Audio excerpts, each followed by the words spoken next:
ഇറക്കിവിടാൻ പറ്റുമായിരിക്കും. പക്ഷെ അത് എന്നേക്കുമുള്ളതായിരിക്കില്ല. ഗൗരി എന്ന ദേഷ്യത്തോടെ നോക്കിക്കണ്ട് കാവേരി പുറത്തേക്ക് ഇറങ്ങിപ്പോയി. അത് കണ്ട് ദീർഘശ്വാസം എടുത്ത് ഗൗരി ബെഡിലെ തലയ്ക്ക് കൈ കൊടുത്തിരുന്നു. മറ്റൊരു പെണ്ണിനെ താലി പൊട്ടിച്ച് സ്വന്തമാക്കണമെന്ന് ആഗ്രഹിക്കുന്നത് വലിയ തെറ്റാണ്. ഞാൻ അവളോട് എങ്ങനെ പറഞ്ഞ് മനസ്സിലാക്കി കൊടുക്കും? ഇതെങ്ങനെ ഇന്ത്യയേട്ടൻ അറിഞ്ഞാൽ? ഗൗരി ആലോചിക്കാൻ വയ്യാത്തതുപോലെ തല കുടഞ്ഞു. ഗൗരിയുടെ റൂമിലെ താഴേക്കുള്ള സ്റ്റെപ്പ് ഇറങ്ങുന്ന കാവേരിയുടെ മനസ്സിൽ ഗൗരിയുടെ പക നിറഞ്ഞു. വീട്ടിലെ ഞാൻ അവളെ ഇതൊക്കെ കണ്ടപ്പോൾ ഇവിടെ നിന്നും വിട്ടുപോകാൻ തോന്നുന്നില്ലായിരിക്കും അവൾക്ക്. പക്ഷെ എനിക്കങ്ങനെ വിട്ടുകളയാൻ പറ്റില്ലല്ലോ. അവർ തമ്മിൽ കൂടുതൽ അടുക്കുന്നതിന് മുൻപ് രണ്ടുപേരെയും രണ്ട് വഴിക്കാക്കണം. കാവേരി നടക്കിനിടയിൽ ആലോചിച്ചു. മോളെ കാവേരി. മുത്തശ്ശിയുടെ ശബ്ദം കേട്ടതും മുഖത്തൊരു ചിരി അണിഞ്ഞവൾ തിരിഞ്ഞു നോക്കി. എന്താ മുത്തശ്ശി, എന്തിനാ വിളിച്ചത്? കാവേരി അവളുടെ കയ്യിൽ സ്നേഹത്തോടെ പിടിച്ചോണ്ട് ചോദിച്ചു. മോള് ഈ ചായ കൊണ്ടുപോയി ആ നൃത്ത മണ്ഡപത്തിൽ പണിക്ക് നിൽക്കുന്നവർക്ക് കൊണ്ടു കൊടുക്കാമോ? അവർ ചോദിച്ചു കേട്ടതും അവളുടെ മുഖം മാറിയെങ്കിലും ചിരിയോടെ തല കുലുക്കി അവൾ. എന്തിനാ മുത്തശ്ശി അവളെ വൃത്തിയാക്കുന്നത്? അവൾ ആകാംക്ഷയോടെ ചോദിച്ചു. അതൊക്കെ ഒരു മോൾക്ക് വേണ്ടി ഇന്ദ്രൻ ചെയ്യുന്നതാ മോളെ. മുത്തശ്ശി ചിരിയോടെ പറഞ്ഞു കേട്ടതും അവൾ ദേഷ്യത്തോടെ തന്റെ മുഷ്ടി ചുരുട്ടി. ഗൗരി മോൾക്ക് ഒത്തിരി സന്തോഷമായി കാണും. 1-2 ദിവസത്തിനകം ഇവിടെ നൃത്തം പഠിക്കാൻ കുട്ടികൾ എത്തിത്തുടങ്ങും. അതും ഏർപ്പാടാക്കിയത് ഇന്ദ്രൻ തന്നെയാണ്. മുത്തശ്ശി പറഞ്ഞു കേട്ടതും അവളൊന്ന് മൂളി. പിന്നെ അവളുടെ കയ്യിൽ നിന്ന് ചായ വാങ്ങി അവൾ പുറത്തേക്ക് നടന്നു. ഇന്ദ്രേട്ടാ ചായ. കാവേരി പണിക്കാർക്ക് നിർദ്ദേശം കൊടുക്കുന്ന ഇന്ദ്രന്റെ അടുത്തേക്ക് പോയി പതിയെ പറഞ്ഞു. ഇന്ദ്രൻ തിരിഞ്ഞു നോക്കുമ്പോൾ കാണുന്നത് അവന് നേരെ ചായ അടങ്ങുന്ന ട്രേ പിടിച്ചു നിൽക്കുന്ന കാവേരിയാണ്. അവളുടെ കയ്യിലും ഗൗരവത്തോടെ ചായക്കപ്പുകൾ വാങ്ങി പണിക്കാർക്ക് നേരെ നീട്ടി ഇന്ദ്രൻ. ഇന്ദ്രേട്ടാ. തന്നെ ശ്രദ്ധിക്കാതെ നിൽക്കുന്ന ഇന്ദ്രനെ നോക്കി കാവേരി വിളിച്ചു. എന്താ? അവൻ ഗൗരവത്തോടെ ചോദിച്ചു. എന്നോട് ഇങ്ങനെ ദേഷ്യപ്പെട്ട് സംസാരിക്കില്ല ഇന്ദ്രേട്ടാ. ആളുകൾ ഓരോന്നും പറഞ്ഞു കേട്ട് ഗൗരി ചേച്ചിയോട് പറഞ്ഞ നേരാണ്. അല്ലാതെ വേണമെന്ന് കരുതി ഇന്ദ്രേട്ടനെ ഞാൻ ചേച്ചിയുടെ മുൻപിൽ കൊച്ചാക്കിയതല്ല. അത്യധികം സങ്കടത്തോടെ കണ്ണു നിറച്ച് പറയുന്ന അവളെ ഇന്ദ്രൻ ഒന്ന് നോക്കി. നീ കണ്ണു തുടച്ചിട്ട് അകത്തേക്ക് കയറി പോകാൻ നോക്ക്, എനിക്ക് കുഴപ്പമൊന്നുമില്ല. ഇന്ദ്രൻ പറഞ്ഞു കേട്ട് തല കുലുക്കിക്കൊണ്ട് അവൾ അകത്തേക്ക് കയറി. അവൾ പോന്നു നോക്കിയെന്ന ഇന്ദ്രൻ പതിയെ തന്റെ ജോലിയിലേക്ക് തിരിഞ്ഞു. അമ്മേ. കാവേരിയുടെ അലറി പിടിച്ചുള്ള നിലവിളി കേട്ട് ഇന്ദ്രൻ തിരിഞ്ഞ് അവളെ നോക്കി. അകത്തേക്ക് കയറാനുള്ള സ്റ്റെപ്പിന് അടുത്ത കാൽ അമർത്തി പിടിച്ചുകൊണ്ടിരുന്ന് കരയുന്ന അവളെ കണ്ടും ഇന്ദ്രൻ വേഗത്തിൽ അവളുടെ അടുത്തേക്ക് നടന്നു. കാവേരിയുടെ അടുത്തേക്ക് ഇന്ദ്രൻ എത്തുമ്പോൾ അവൾ കാലിൽ അമർത്തി പിടിച്ചുകൊണ്ട് മുഖം താഴ്ത്തിയിരുന്ന് കരയുന്നതാണ് അവൻ കാണുന്നത്. എന്തുപറ്റി? വലിയ ഭാവഭേദമൊന്നും ഇല്ലാതെ ഇന്ദ്രൻ ചോദിച്ചു കേട്ടതും നിറഞ്ഞു തുളുമ്പി കണ്ണുകളോടെ അവൾ അവനെ മുഖമുയർത്തിയെന്ന് നോക്കി. എനിക്കൊട്ടും വയ്യ ഇന്ദ്രേട്ടാ, എന്റെ കാലിന് നല്ല വേദനയുണ്ട്, ഒടിഞ്ഞു എന്നാണ് തോന്നുന്നത്. ഇന്ദ്രേട്ടൻ ഒന്ന് നോക്കാമോ? അതിനാദ്യം നീ ഇവിടെ നിന്നും ഒന്ന് എഴുന്നേൽക്ക്, ഇന്ദ്രൻ ഗൗരവത്തോടെ പറഞ്ഞു. അതിന് എനിക്ക് കാൽ നനക്കാൻ പറ്റണ്ട ഇന്ദ്രേട്ടാ. കാവേരി ദയനീയമായി ഇന്ദ്രന്റെ മുഖത്തേക്കൊന്ന് നോക്കി. അത് കണ്ടതും ഇന്ദ്രനെ ദീർഘശ്വാസം എടുത്തു. ഗൗരി, ഗൗരി. ഇന്ദ്രന്റെ അകത്തേക്ക് നോക്കി നീട്ടി വിളിച്ചു. എന്തിനാ ഇന്ദ്രേട്ടാ ഇപ്പൊ ചേച്ചിയെ വിളിക്കുന്നത്? ഇന്ദ്രേട്ടൻ ഒന്ന് പിടിച്ചാൽ മതി, ഞാൻ എഴുന്നേൽക്കാം. ഗൗരി വിളിച്ചത് കേട്ട് അമർഷത്തോടെ അവൾ പറഞ്ഞു. പിന്നെ നിന്നെ വേറെ ആരെടുക്കുമെന്നാ? എനിക്ക് എന്തായാലും പറ്റില്ല, അല്ലെങ്കിൽ ഞാൻ ജോലിക്കാരെ പറഞ്ഞു വിടാം. ഇന്ദ്രൻ പറഞ്ഞത് കേൾക്കി കാവേരി ഞെട്ടി അവനെ ഒന്ന് നോക്കി. എന്താ, ഞാൻ ജോലിക്കാരെ വിളിക്കട്ടെ? മറുപടി ഏതുമില്ലാതെ ഇരിക്കുന്ന അവളുടെ മുഖത്തേക്ക് നോക്കി ഇന്ദ്രൻ കനപ്പിച്ച് ചോദിച്ചു. വേണ്ട. അവൾ താഴ്ന്നും എഴുന്നേൽക്കാൻ ശ്രമിച്ചുകൊണ്ട് വാശിയോടെ പറഞ്ഞു. അപ്പോഴേക്കും ഗൗരി അകത്തുനിന്നും പുറത്തേക്ക് വന്നിരുന്നു. ഇന്ദ്രേട്ടൻ എന്നെ വിളിച്ചിരുന്നോ? താഴെ വീണ് കിടക്കുന്ന കാവേരിയെ ശ്രദ്ധിക്കാതെ ഗൗരി ഇന്ദ്രനോട് ചോദിച്ചു. ഇവിടെ വായി നോക്കിക്കൊണ്ട് കയറിയതാ, ഉരുണ്ട് മറിഞ്ഞ് താഴെ വീണു, നീ ഇവളെ പിടിച്ചുകൊണ്ട് അകത്തേക്ക് പോയി. ഇന്ദ്രൻ അത് പറഞ്ഞപ്പോഴാണ് താഴെ നിന്നും എഴുന്നേൽക്കാൻ ശ്രമിക്കുന്നവളെ ഗൗരി ശ്രദ്ധിച്ചത്. ഇതെന്താ കാവേരി, നിനക്കൊന്ന് ശ്രദ്ധിച്ച് നടന്നവളെ? ഗൗരി അവളെ നോക്കി ഗൗരവത്തോടെ ചോദിച്ചു. ഗൗരി ചോദിച്ചതൊക്കെ അടുത്തും കാവേരി മുഖം വീർപ്പിച്ചുകൊണ്ട് അവളെ ഒന്ന് നോക്കി. എന്താണ്, ചേച്ചിയും അനിയത്തിയും പിണങ്ങിയോ? ഇന്ദ്രൻ രണ്ടുപേരെയും മുഖത്തേക്ക് സൂക്ഷിച്ചു നോക്കിക്കൊണ്ട് ചോദിച്ചു. അനിയത്തി തെറ്റ് ചെയ്യുമ്പോൾ അത് തിരുത്തി കൊടുക്കേണ്ട ചുമതല എന്റെ അല്ല ഇന്ദ്രേട്ടാ. ഗൗരി പറഞ്ഞേക്കെടുത്തും അവളെ ഒന്ന് നോക്കിയതല്ലാതെ ഒന്നും പറഞ്ഞില്ല ഇന്ദ്രൻ. എന്നോട് വാശി കാണിച്ചു നിൽക്കാതെ എഴുന്നേൽക്കാൻ നോക്ക് കാവേരി. ഗൗരി പരുഷമായി പറഞ്ഞേക്കെടുത്തും കാവേരി അവളുടെ കയ്യിൽ പിടിച്ച് മെല്ലെ എഴുന്നേറ്റു. അകത്തെങ്ങാനും കൊണ്ടുപോയി വല്ല എണ്ണയെ കുഴമ്പോയിട്ട് ആ കാലിന് നേരെയാക്കി കൊടുക്കാൻ നോക്ക്. കാവേരിയുമായി അകത്തേക്ക് പോകുന്ന ഗൗരിയെ നോക്കി ഇന്ദ്രൻ വിളിച്ചു പറഞ്ഞു. സെറ്റിലിരിക്കുന്ന കാവേരിയുടെ നേർക്ക് കുഴമ്പായി വരുന്ന ഗൗരിയെ ദേഷ്യത്തിൽ നോക്കിയവൾ. ഇവളില്ലായിരുന്നുവെങ്കിൽ ഗൗരിയെ നോക്കി നിൽക്കി കാവേരി അറിയാതെ പറഞ്ഞു പോയി. എങ്കിലും കുഴമ്പുമായി വരുന്ന ഗൗരിക്ക് നേർക്ക് തന്റെ കാൽ നീട്ടി വെച്ച് കൊടുത്തു അവൾ. ആ സമയം ഗൗരിയുള്ള പക നിറഞ്ഞു നിന്നിരുന്നു അവളിൽ. അല്ലെങ്കിൽ വേണ്ട ഗൗരി, കുഴമ്പിന്റെ ബോട്ടിൽ തുറക്കാൻ സമയം. ഇന്ദ്രൻ അകത്തേക്ക് വന്ന് ഗൗരവത്തോടെ പറഞ്ഞു. എന്താ ഇന്ദ്രേട്ടാ? ഗൗരി മനസ്സിലാക്കാത്തതുപോലെ അവനെ നോക്കി. ഇനിയിപ്പോ വെറുതെ നിന്റെ കയ്യിലൊക്കെ കുഴമ്പാക്കാൻ നിൽക്കണ്ട. ഇന്ദ്രൻ പറഞ്ഞു കേട്ടതും കാവേരിയുടെ കണ്ണുകൾ നന്നായി ഒന്ന് തിളങ്ങി. ജാനകി ചേച്ചി. ഇന്ദ്രൻ അടുക്കളയിലേക്ക് നോക്കി നീട്ടി വിളിച്ചു. എന്താ കുഞ്ഞേ? ഇന്ദ്രന്റെ വിളിക്കെടുത്തും ഞൊടിയിടയിൽ അടുക്കളയിൽ നിന്നും ജാനകി ഹാളിലേക്ക് വന്നുകൊണ്ട് വിനയത്തോട് ചോദിച്ചു. കാവേരിയുടെ കാലം നോക്കി. ചേച്ചി അവളുടെ കാലെന്ന് എണ്ണീട്ട് കൊടുത്തേ. ഗൗരിക്ക് ഇതൊന്നും വശം കാണില്ല. ഇന്ദ്രൻ പറഞ്ഞു കേട്ട് തല കുലുക്കിക്കൊണ്ട് ജാനകി വേഗത്തിൽ കാവേരിയുടെ കാലിൽ കുഴമ്പിടാൻ തുടങ്ങി. എല്ലാം കണ്ടും കേട്ടും അവളാകെ നീറിപ്പുകഞ്ഞിരിക്കുകയാണ്. അത് ചേച്ചി ചെയ്തോളൂ, നീ ഇവിടെ നോക്കി നിൽക്കാതെ എനിക്ക് കുടിക്കാൻ അല്പം വെള്ളം എടുത്തിട്ട് വന്നേ.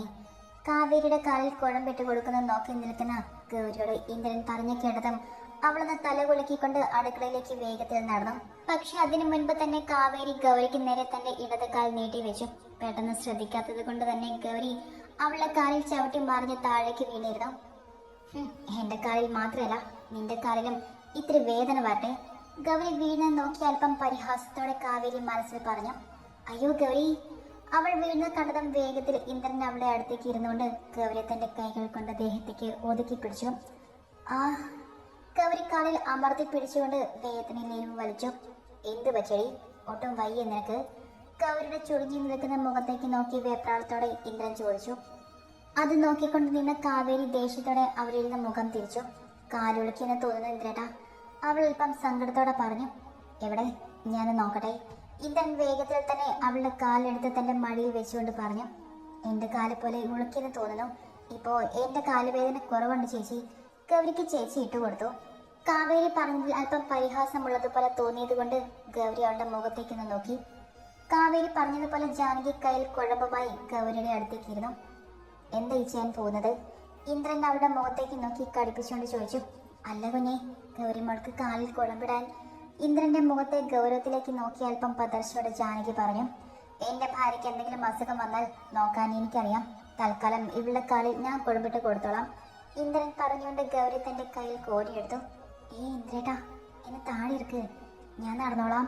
ഇന്ദ്രന്റെ പ്രവർത്തിയിൽ ഞെട്ടി നിൽക്കുന്ന ജാനകിയെയും കാവേരിയും നോക്കി വേപ്രാളത്തോടെ ഗൗരി പറഞ്ഞു കേട്ടതും ഇന്ദ്രൻ അവളെ ദേഷ്യത്തിലൊന്ന് നോക്കി.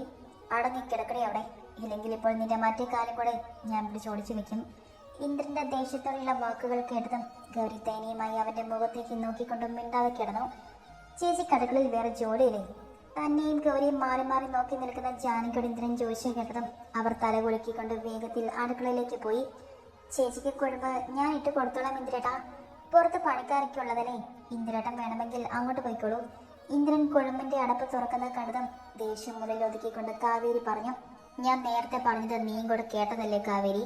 എന്റെ ഭാര്യയ്ക്ക് മരുന്നിട്ട് കൊടുക്കാൻ എനിക്കറിയാം. അവൻ അവളെ രൂക്ഷമായി നോക്കിക്കൊണ്ട് പറഞ്ഞ കേട്ടതും കാവേരി മുഖം താഴ്ത്തി മിണ്ടാതെ ഇരുന്നു. എങ്കിലും അവൾ ഇന്ദ്രൻ എന്താ ചെയ്യുന്നതെന്ന് ഇടം കണ്ടുകൊണ്ട് നോക്കുന്നുണ്ടായിരുന്നു. പരിഭ്രമത്തിലിരിക്കുന്ന ഗൗരിയുടെ മുഖത്തെ ചെറിയ ചിരിയോടെ നോക്കിക്കൊണ്ട് കുഴമ്പിന്റെ അടപ്പ് തുറക്കുന്ന ഇന്ദ്രന്റെ മുഖത്തെ ഭാവത്തിലേക്ക് കാവേരി മിഴി നട്ടിരുന്നു. ഗൗരിയുടെ സ്ഥാനത്ത് താനായിരുന്നുവെങ്കിലെന്ന് ഒരു നിമിഷം കാവേരി ആലോചിച്ചു. ആ സമയത്തെല്ലാം ഗൗരിയോട് അവൾക്ക് തീർത്താൽ തീരാത്ത പക തോന്നി. വേണ്ട ഇന്ദ്രേട്ടാ, ഞാൻ ഇട്ടോളാം. തന്റെ കാലെടുത്ത് ഇന്ദ്രൻ മടിയിലേക്ക് വെക്കുന്ന കണ്ടതും വെറുതെ അവനെ എതിർക്കാൻ നോക്കി ഗൗരി. അത് ചെയ്യുമ്പോഴും ഇന്ദ്രനെ അതിൽ നിന്നും പിന്തിരിപ്പിക്കാൻ പറ്റില്ലെന്ന് ഗൗരിക്ക് നന്നായി അറിയാമായിരുന്നു. ഗൗരി. ഇന്ദ്രൻ കടപ്പത്തിൽ വിളിച്ച കേട്ടതും അവൾ പിന്നൊന്നും മിണ്ടാതെ ഇന്ദ്രന്റെ മടിയിൽ നിന്നും പുറത്തിലേക്ക് വലിച്ച കാല് അവിടെ തന്നെ വെച്ചു. അത് കണ്ടതും ഇന്ദ്രൻ ചെറുതായി പുഞ്ചിരിച്ചു. ഇന്ദ്രന്റെ കൈ സ്നേഹത്തോടെയും പ്രണയത്തോടെയും ഗൗരിയുടെ കാലിൽ സ്പർശിച്ച് കണ്ടതും പൊള്ളിപ്പിടഞ്ഞതുപോലെ കാവേരി മിഴികൾ ഇറക്കി അടച്ചു. ഇന്ദ്രൻ ഗൗരിയെ നോക്കി. അവൾ കണ്ണുകൾ ഇറക്കി അടച്ചിരിക്കുകയാണ്. അതുകൊണ്ട് ചുണ്ടിൽ വിരിഞ്ഞ പുഞ്ചിരിയോടെ ഇന്ദ്രൻ അവളുടെ കാലുകൾ തന്റെ മടിയിലേക്ക് എടുത്തു വെച്ചു.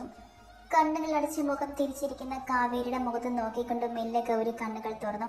തന്നിലേക്ക് തന്നെ മിഴികൾ നട്ടിരിക്കുന്ന ഇന്ദ്രന്റെ നേർക്ക് മിഴികൾ പാഞ്ഞതും ഒരു വിറയിലോടെ അവൾ കണ്ണുകൾ താഴ്ത്തി. അത് കണ്ടതും കൂർത്ത മുഖത്തോടെ ഇന്ദ്രൻ അവളുടെ കാൽപാദത്തിലൂടെ വിരലുകൾ ഇഴച്ചുകൊണ്ട് അവളുടെ കാലുകൾ തന്നിലേക്ക് കുറച്ചുകൂടി പിടിച്ചടിപ്പിച്ചു. കുറച്ച് മുന്നിലേക്കായിപ്പോയ ഗൗരി അവനെ മുഖമുയർത്തി നോക്കി. വേറെ ആരും അല്ലല്ലോ പിടിച്ചത്, ഞാൻ തന്നെയല്ലേ? അപ്പോ ഇങ്ങനെ മുഖം തിരിക്കേണ്ട ആവശ്യം എന്താ നിനക്ക്? അത് ചോദിക്കുമ്പോൾ ഇന്ദ്രന്റെ മുഖത്തെ പരിഭവം നിറഞ്ഞു നിന്നിരുന്നു. അത്ഭുതത്തോടെയാണ് അവന്റെ ചില ഭാവങ്ങൾ ഗൗരി നോക്കി കാണുന്നത്. അത് അവളിൽ ചെറിയ പുഞ്ചിരി വരുത്തിയിരുന്നു. അയ്യോ മോളെ, എന്തു പറ്റി നിനക്ക്? വെപ്രാളത്തോടെ ഗിരിയുടെ ശബ്ദം കേട്ടതും തന്റെ കാലുകൾ ഇന്ദ്രനിൽ നിന്നും വേഗത്തിൽ വലിച്ചെടുത്തുകൊണ്ട് ഗൗരി പേടിയോടെ എഴുന്നേൽക്കാൻ നോക്കി. ഗിരിയെ മുന്നിൽ കണ്ടതും കാവേരിക്ക് അല്പം സമാധാനം തോന്നി. അവൾ വേഗത്തിൽ കണ്ണുകൾ നിറച്ചു. അമ്മാവാ, എന്റെ കാലുളുക്കി സ്റ്റെപ്പിലൊന്ന് വീണതാണ്. ഇനിയിപ്പോ 2 ദിവസം അവിടേക്ക് വരാൻ പറ്റുമെന്ന് തോന്നുന്നില്ല. ഇന്ദ്രനെ ഒന്ന് പാളി നോക്കിക്കൊണ്ട് കാവേരി പറഞ്ഞു കേട്ടതും ഗിരി ചുണ്ടിൽ ഒളിപ്പിച്ച ചിരിയോടെ കഷ്ടം വെച്ച് നിന്നു. ഞാൻ ഇവിടേക്ക് വന്നിട്ട് കുടിക്കാൻ ഇത്തിരി വെള്ളം വേണോ അമ്മാവ എന്ന് നീ ചോദിച്ചില്ലല്ലോ ഗൗരി. അപ്പോ അവിടെ നിന്നും ഇവിടേക്ക് വന്നപ്പോൾ അമ്മാവനുള്ള നിന്റെ ഇഷ്ടമൊക്കെ തീർന്നു അല്ലേ? തന്നെ നോക്കി പേടിയോടെ നിൽക്കുന്ന ഗൗരിയുടെ മുഖഭാവം ആസ്വദിച്ചുകൊണ്ട് ഗിരി ഒരു ചിരിയോടെ ചോദിച്ചു. നീ ഇങ്ങോട്ട് ഇരിക്കാൻ നോക്ക് ഗൗരി. കാലിൽ നീര് കൂടിയാൽ പിന്നെ എന്റെ കയ്യിലും നിനക്ക് നല്ലതുപോലെ കിട്ടും. തന്റെ മടിയിൽ നിന്നും അവൾ കാല് വലിച്ചെടുത്ത ദേഷ്യത്തിൽ ഇന്ദ്രൻ അല്പം കടുപ്പത്തിൽ തന്നെ അവളോട് പറഞ്ഞു. ഗൗരിയുടെ കാലിൽ എന്തു പറ്റി? ഇന്ദ്രൻ പറഞ്ഞത് കേൾക്കി ചുണ്ടിലൊരു വശ്യമായി ചിരിയോടെ ഗിരി ഗൗരിയുടെ കാലിനരികിലേക്ക് കൈകൾ നീട്ടി. ഇത് എനിക്ക് നോക്കാനുള്ളതേ ഉള്ളൂ. സ്റ്റെപ്പ് കയറാൻ നിൽക്കുമ്പോൾ ചെറുതായിരുന്നു തെന്നി. ഞാൻ എണ്ണയിട്ട് കൊടുത്തുകൊണ്ടിരുന്നപ്പോഴാണ് നിങ്ങൾ ഇങ്ങോട്ട് വന്നത്. ഗൗരിയുടെ നേർക്ക് നീണ്ട ഗിരിയുടെ കൈകൾ തടഞ്ഞു വെച്ചുകൊണ്ട് ഇന്ദ്രൻ ഗൗരവത്തിൽ പറഞ്ഞു കേട്ടതും ഗിരി എന്നെ പുഞ്ചിരിക്കാൻ ശ്രമിച്ചു. ഇന്ദ്രനോട് അവന് വല്ലാത്ത ദേഷ്യം തോന്നി. ഒപ്പം ഈ കാര്യം പറഞ്ഞ് ഗൗരിയെ പിടിക്കാനുള്ള അവസരം നഷ്ടമായതിലുള്ള ദേഷ്യവും. ഇരിക്കടി ഇങ്ങോട്ട്, ഇല്ലെങ്കിൽ എന്റെ കയ്യിൽ നിന്ന് നിനക്കിപ്പോൾ കിട്ടും. ഇന്ദ്രൻ കടുപ്പത്തിൽ പറഞ്ഞിട്ട് ഗൗരിയെ തന്റെ അരികിലേക്ക് നീക്കിയിരുത്തി. അല്പനേരം എഴുന്നേറ്റ് നിന്നത് കൊണ്ട് തന്നെ കാലിൽ നല്ല വേദന തോന്നിയിരുന്നു അവൾക്ക്. ചേച്ചി, ഗൗരിയുടെ കാലിൽ പിടിച്ച് തന്റെ മടിയിലേക്ക് വെക്കുന്ന സമയം തന്നെ ഇന്ദ്രൻ അടുക്കളയിലേക്ക് നോക്കി നീട്ടി വിളിച്ചു. അവന്റെ ശബ്ദം കേട്ടതും അടുക്കളയിൽ നിന്ന് ജാനകി വേഗത്തിൽ പുറത്തേക്ക് വന്നു. എന്താടാ നീ കിടന്ന് വിളിച്ചു പോകുന്നത്? മനുഷ്യനെ ഇവിടെ ചെവി കേട്ടിരിക്കാൻ പറ്റില്ലേ? അവിടേക്ക് വന്നുകൊണ്ട് മുത്തശ്ശി ശബ്ദമുയർത്തി. അയ്യോ, എന്ത് പറ്റി കുട്ടിക്ക്? ഗൗരിയുടെ ഇരുത്തം കണ്ടതും മുത്തശ്ശി ആവലാതിയോടെ അവളുടെ അടുത്തേക്ക് വന്നുകൊണ്ട് വെപ്രാളത്തോടെ ചോദിച്ചു. സ്റ്റെപ്പ് കയറാൻ നിൽക്കുമ്പോൾ കാലിന് തന്നെ ചെറിയ ഉളക്ക് വീണിട്ടുണ്ട്. അത് റെഡിയാക്കാൻ എണ്ണ ഇടുവായിരുന്നു ഞാൻ. മുത്തശ്ശിയുടെ ഉത്തരം എന്നതുപോലെ ഇന്ദ്രൻ ഗൗരവത്തോടെ പറഞ്ഞു. എന്താ കുഞ്ഞ് വിളിച്ചത്? അവന്റെ മുഖത്ത് ഗൗരവം കണ്ടതും ജാനകി അല്പം പേടിയോടെ ഇന്ദ്രനോട് ചോദിച്ചു. ഗൗരിയുടെ അമ്മാവൻ വന്നിരിക്കുന്നത് കണ്ടില്ലേ? അവർക്ക് കുടിക്കാൻ എന്തെങ്കിലും എടുക്ക്. ഇന്ദ്രൻ പറഞ്ഞ കേട്ടതും അവർ ഗിരിയെ നോക്കിയെന്ന് ചിരിച്ചുകൊണ്ട് അടുക്കളയിലേക്ക് നടന്നു. ഇവിടെ വരുമ്പോൾ എന്തെങ്കിലും കുടിക്കണമെന്ന് തോന്നിയാൽ അടുക്കളയിൽ ജോലിക്ക് ആൾ നിൽപ്പുണ്ട്. അവിടെ എടുത്ത് ചോദിച്ചു വാങ്ങിക്കാം. അത് എന്റെ ഭാരതനെ കാണണമെന്ന് നിർബന്ധം പിടിക്കേണ്ട ആവശ്യമില്ല. ഗിരിയെ നോക്കി അല്പം ഗൗരവത്തിൽ തന്നെ ഇന്ദ്രൻ പറഞ്ഞു. അതിനയാൾ ദേഷ്യം കടിച്ചമർത്തിക്കൊണ്ട് തല കുലുക്കി. മോൾക്ക് വയ്യാതിരിക്കല്ലേ? ഞാൻ എന്തായാലും 2 വീട്ടിലേക്ക് കൊണ്ടുപോകാം. നിങ്ങൾക്ക് ഗൗരി ചിലപ്പോൾ ബുദ്ധിമുട്ടായാലോ? ഗിരി ആലോചനയോടെ ഇന്ദ്രന്റെ മുഖത്തേക്ക് നോക്കി. അവന്റെ മറുപടി എന്തായിരിക്കുമെന്ന് അറിയാതെ ഗൗരി ഇന്ദ്രന്റെ കയ്യിൽ മുറുക്കെ പിടിച്ചു. അവൻ അത് കണ്ട സംശയത്തോടെ അവളെ ഒന്ന് നോക്കി. ആ സമയമെല്ലാം ഗൗരിയുടെ കണ്ണുകൾ പേടിയോടെ ഗിരി വീക്ഷിക്കുന്ന തിരക്കിലായിരുന്നു. അത് അവനിൽ ഒരു സംശയം പടർത്തി. ഇവരെ എങ്ങനെ കൊണ്ടുപോകും? കാവേരിക്കാണെങ്കിൽ ഒട്ടും നടക്കാൻ വയ്യെന്നല്ല പറഞ്ഞത്. ഇന്ദ്രൻ ഗൗരവത്തോടെ കാവേരി എന്ന് നോക്കി ഗിരിയോട് ചോദിച്ചു. അത് കുഴപ്പമില്ല ഇന്ദ്രടാ, അമ്മാവനുണ്ടല്ലോ. ഇന്ദ്രന്റെ അടുത്ത കുറച്ച് ദിവസം ഗൗരിയെ മാറ്റി നിർത്താമെന്ന ഉദ്ദേശത്തിൽ കാവേരി വേഗത്തിൽ പറഞ്ഞു. അങ്ങനെയാണെങ്കിൽ നിങ്ങൾക്ക് പോകാൻ ഞാൻ കാർ പറഞ്ഞു വിടാം. ഇന്ദ്രൻ പറഞ്ഞത് കേൾക്കെ ഉള്ളിൽ കരഞ്ഞുകൊണ്ട് ഗൗരി മുഖം താഴ്ത്തി പിടിച്ചു. ഇത്രയും നാളും ഗിരിയോട് ദേഷ്യം കാണിച്ചതിന്റെ ഫലമായി ഇന്ന് വീട്ടിലെത്തുമ്പോൾ അയാൾ തന്നോട് കാണിക്കാൻ പോകുന്നത് എന്തൊക്കെയായിരിക്കുമെന്നോർത്ത് അവളിലൊരു പേടി നിറഞ്ഞു.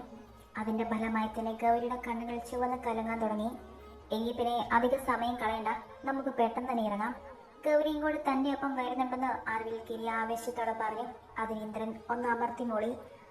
അങ്ങനെയെങ്കിൽ മോള് 2 ദിവസം വീട്ടിൽ പോയി നിന്നിട്ട് വാ. ഇവിടെയാണെങ്കിൽ ഈ കണ്ട സ്റ്റെപ്പ് എല്ലാം കയറി പാടുപെടും കുട്ടി. എന്തായാലും പോയിട്ട് വാ. മുത്തശ്ശി ഗൗരിയുടെ കവളിൽ പതിയെ തലോടിക്കൊണ്ട് ചിരിച്ചു. അവൾക്ക് അവരുടെ മറുപടിയൊന്നും പറഞ്ഞില്ല. അതിന് പറ്റുന്നില്ല എന്നതായിരുന്നു സത്യം. ഇന്ദ്രൻ അങ്ങനെ ചെയ്തത് കാണും അവന്റെ മുഖത്തേക്ക് പോലും നോക്കാൻ തോന്നിയില്ല അവൾക്ക്. എന്നാ പിന്നെ ഞങ്ങൾ ഇപ്പോൾ തന്നെ ഇറങ്ങിക്കുക. ഗിരി വേഗത്തിൽ അവിടുന്ന് എഴുന്നേറ്റുകൊണ്ട് ഗൗരിയെ താങ്ങാൻ വന്നു. കാവേരി പിടിച്ചാൽ മതി. ഗിരിയുടെ കൈകൾ തടഞ്ഞു വെച്ചുകൊണ്ട് ഇന്ദ്രൻ പറഞ്ഞത് കേൾക്കെ അയാൾ അമർഷത്തോടെ നിന്ന് മോളി. വീട്ടിൽ അവളെ ഏതൊക്കെ രീതിയിലായിരിക്കും താൻ തൊടാൻ പോകുന്നതെന്ന് നിനക്ക് ചിന്തിക്കാൻ പോലും കഴിയില്ല ഇന്ദ്ര. ഇന്ദ്രനോടുള്ള ദേഷ്യത്തിൽ ഗിരി അമർഷത്തോടെ ഉള്ളിൽ ഓർത്തു. നടക്കാൻ ബുദ്ധിമുട്ട് വല്ലതും ഉണ്ടോ മോളെ? കാവേരി പിടിച്ച് തന്നെ ശരീരത്തിലേക്ക് അമർത്തിക്കൊണ്ട് ഗിരി ചോദിച്ച കേൾക്കാം അവൾ ചിരിയോടെ ഇല്ലെന്നർത്ഥത്തിൽ തല കുലുക്കി. കാവേരിയെ ഫ്രണ്ട് സീറ്റിലിരുത്തി പുറകിലെ സീറ്റിലേക്ക് ഗിരിയും കയറിയിരുന്നു. ഇനി അയാളുടെ അടുത്ത് മാത്രമേ സീറ്റുള്ളൂ. അത് കാണാൻ ഗൗരിക്ക് വല്ലാത്ത അസ്വസ്ഥത തോന്നി. അല്ലെങ്കിൽ വേണ്ട, നിങ്ങൾ പൊയ്ക്കോ, ഇവളിവിടെ നിന്നോളം. കാലിന് വേദന കുറവില്ലെങ്കിൽ ഡോക്ടറെ വിളിച്ച് കാണിക്കണം. ഒരാഴ്ചക്കുള്ളിൽ തന്നെ ഇവിടെ ഡാൻസ് ക്ലാസ് തുടങ്ങാനുള്ളതാണ്. അപ്പോൾ കാല് നല്ലതുപോലെ ശ്രദ്ധിക്കേണ്ടതല്ലേ? അതിന് ഇവിടെ തന്നെയാണ് നല്ലത്. വിങ്ങുന്ന മനസ്സുമായി ഗിരിയുടെ അടുത്തുള്ള സീറ്റിൽ കയറാൻ വേണ്ടി നിന്ന ഗൗരിയുടെ കയ്യിൽ പിടിച്ചു നിർത്തിക്കൊണ്ട് ഇന്ദ്രൻ പറഞ്ഞത് കേൾക്കെ അവളുടെ കണ്ണുകളൊത്ത് വിടർന്നു. ആ വിടർന്ന കണ്ണുകളോടെ തന്നെ അവൾ ഇന്ദ്രനെ ഒന്ന് നോക്കി. അതെന്താ ഇപ്പൊ പെട്ടെന്ന് ഇന്ദ്രേട്ടൻ അങ്ങനെ പറഞ്ഞത്? ചേച്ചി കൂടെ ഉണ്ടല്ലോ എന്ന് കരുതിയാണ് ഞാൻ വീട്ടിലേക്ക് പോകാൻ ഉത്സാഹം കാണിച്ചത്.